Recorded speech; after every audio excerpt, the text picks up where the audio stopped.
연령별 발달 사회적 특징은 영아, 유아, 초등학교 저학년 이렇게 세 가지 파트로 설명드리려고 하는데요.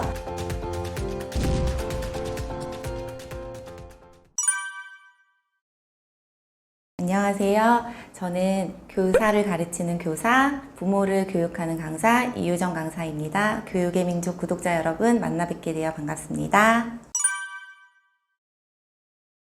교사를 가르칠 때는 사실은 하지 말아야 하는 것보다 해야 하는 것들이 더 많거든요. 근데 하지 말아야 되는 거에 포커스를 두다 보니까 정작 해야 되는 것들을 좀 놓치는 경우가 있고, 부모님 같은 경우에는 반대예요. 그래서 하지 말아야 되는 부분들을 오히려 놓치는 경우가 있어서 부모와 교사의 역할은 사실은 비슷하지만 상반된 역할이 강조되고 있다고 생각합니다.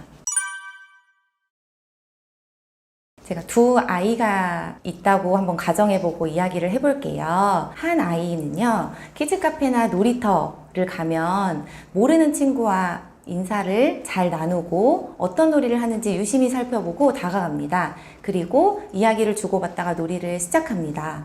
그리고 두 번째 아이는 모르는 친구와는 살짝 거리를 두고 인사는 잘 못하지만 어떤 친구가 무슨 놀이를 하는지 잘 관찰을 하고 시간이 조금 흐른 뒤에 놀이를 시작합니다. 이 두 아이 중에 사회성이 높은 아이는 어떤 아이일까요? 사실은 이 두 아이 모두 사회성이 높은지 높지 않은지 알 수 없습니다.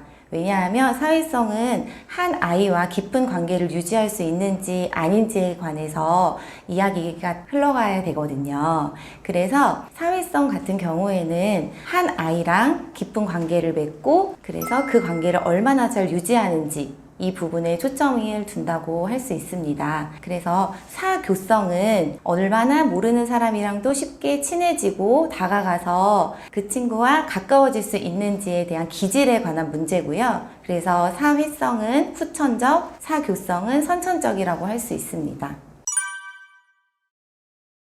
세 가지로 요약해 볼 수 있을 것 같은데요. 첫 번째는 꼭 친구가 아니어도 대체될 수 있는 것들이 늘어나고 있기 때문입니다. 예를 들자면 영상이나 게임 등 다양한 컨텐츠들이 있기 때문에 친구가 아니어도 다른 컨텐츠들로 대체될 수 있어서이고요. 두 번째는 난 친구가 없어 라고 이야기를 했을 때 부모님들이 괜찮아, 친구 없으면 뭐 어때, 꼭 단짝이 있을 필요는 없어 라는 식의 친구의 중요성이나 소중함보다는 너 자신이 중요해 라는 인식이 늘어나고 있기 때문입니다. 세 번째는 코로나와 같은 사회적인 상황을 들 수 있겠는데요.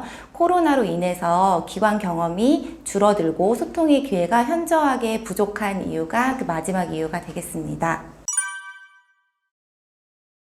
연령별 발달 사회적 특징은 영아, 유아, 초등학교 저학년 이렇게 세 가지 파트로 설명드리려고 하는데요. 먼저 영아의 경우는 만 2세까지를 영아라고 불러요. 만 2세까지는 친숙한 사람과의 관계에서의 오는 사회성 발달이 특징입니다. 그럼 친숙한 관계는 어떤 관계일까요? 바로 부모님이겠죠. 그리고 부모님 다음으로 기관에서 생활하는 영아들 경우에는 교사나 친구들, 또래 관계가 될 수 있겠는데요. 이때에는 언어적인 소통이 원활하지 않기 때문에 또래와의 관계보다는 교사나 부모와의 관계에서 신뢰감을 형성한다고 볼 수 있습니다. 그리고 18개월에서 24개월 정도가 되면 가상놀이를 시작하게 되는데요. 이는 상징놀이라고도 하고요. 예를 들어서 아이 인형 가지고 우유를 주는 신용을 한다든지 전화를 하는 신용을 한다든지 이런 가상놀이가 일어날 때 공감과 배려가 나타나는지를 보셔야 돼요. 그 공감과 위로, 공감과 배려라는 거는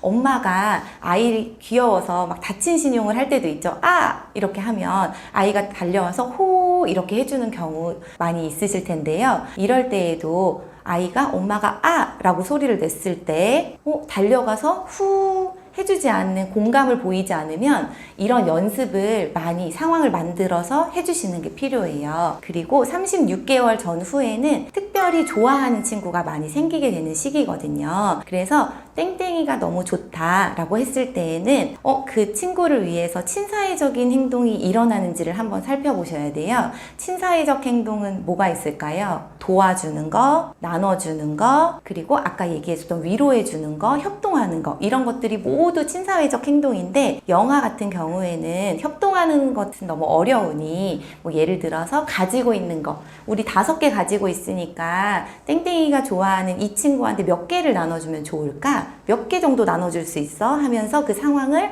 엄마가 또는 아빠가 교사가 계속 의도적으로 줄 수 있어야 합니다. 그래서 이런 친사회적인 행동이 늘어남과 동시에 36개월 전후에는 좀 부끄러움이나 아니면 죄책감을 많이 느끼는 시기라고 해요. 그래서 이런 게 느껴지지 않게 감정을 먼저 살펴보고 적절한 상황에 친사회적 행동을 부여해줘야 합니다.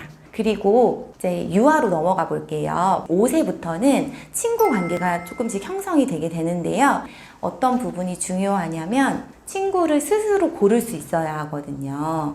그런데 이때에 엄마 친구 아이라든지 엄마의 지인 아이라든지 같은 아파트에서 사는 친구들이랑 많이 놀게 되는데 유난히 땡땡이 싫어 아니면 나 집에 갈래 아니면 나 그 안 만나고 싶어 이렇게 갈등 상황이 아닌데에도 계속해서 이야기를 하는 친구들 같은 경우에는 내가 이 아이에 대한 성향과 다른 아이를 그냥 지어주지 않았나 라고 한번 고민을 해보셔야 돼요. 이때는 5살 정도 되면 스스로 판단할 수 있는 기준이 생기거든요. 그래서 이 부분을 주의하셨으면 좋겠습니다. 그리고 6, 7세 정도가 되면 사회성과 더불어 도덕성이 같이 증가해요. 그래서 사회성과 도덕성이 함께 일어나기 때문에 예를 들어서 우리 마트나 백화점 같은 데를 한번 생각해 볼까요? 막 뛰어다니는 아이들 많이 보신 적 있으시죠? 그런데 공공장소이기 때문에 뛰지 않아야 해요. 이럴 때 어떻게 해야 말해주면 좋을지 제가 4가지 단계로 한번 준비를 해봤어요. 첫 번째는 단호하게 말하는 거예요.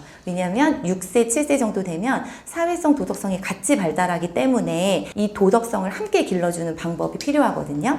단호하게 말하는 거는 낮고 단단하게 말하는 게 단호하게 말하는 거예요. 그래서 백화점, 마트에서는 뛰면 안 돼. 걸어 다녀야 되는 거야. 다른 사람들이 같이 사용하는 공간이야. 걸어 다녀야 돼. 이렇게 단호하게 말씀해 주셔야 하고요.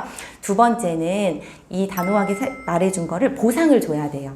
진짜 그렇게 해서 아이가 걸어 다녔을 때 보상, 예를 들어서 뭐 젤리, 사탕 이런 게 될 수도 있고 백화점이나 마트에서 사기로 했던 물건이 될 수도 있고 보상을 꼭 주시는 단계가 필요하고요. 3번째 단계는 보상을 넘어서 칭찬을 해주셔야 돼요. 그래서 땡땡이 잘 기억하고 있었네 하면서 칭찬해주고 이렇게 걸어다니는 거 맞아. 너무 잘하고 있어. 멋있어. 정말 형아 같아. 언니 같아. 이렇게 얘기를 해주시고 마지막 4번째는 스스로 기억해서 규칙을 지키게 하는 거예요. 그래서 스스로 내가 이제 마트에 들어가기 전에 말을 해야 되는 거죠. 예고를 해줘요. 오늘은 마트에 갈 거야. 어떤 약속 지켜야 될까? 라고 얘기했을 때 아이가 걸어 다녀야 돼요. 뛰면 안 돼요. 라는 걸 스스로 떠올리고 들어갔을 때 스스로 지켜서 뿌듯함을 느끼는 거. 이렇게 4가지 방법이 있습니다. 그리고 8세에서 10세, 즉 초등학교 1학년에서 3학년 정도가 되면은요, 아이들이 다른 사람의 감정을 예측하고 눈치라는 게 생겨야 되거든요. 만약에 떡볶이를 먹으러 간다고 해볼게요. 어떤 초등학교 저학년 아이가 다른 친구한테 우리 학교 끝나고 떡볶이 먹으러 갈래? 라고 물어봤어요. 그런데 그 친구가 표정이 조금 안 좋아지면서 떡볶이 이렇게 고민하는 모습을 보인다면 어떻게 해야 될까요? 떡볶이 그럼 다음에 먹으러 갈까? 아니면 다른 거 먹으러 갈까? 이렇게 이야기할 수 있어야 하거든요. 이게 바로 다른 사람의 어조나 표정을 통해서 감정을 예측하는 거예요. 이렇게 단계까지 갔을 때 초등학교 저학년 사회성이 발달이 이루어진다고 할 수 있겠습니다. 지금까지 영아부터 유아, 초등학교 저학년까지 사회성 발달에 대해서 알아보았습니다.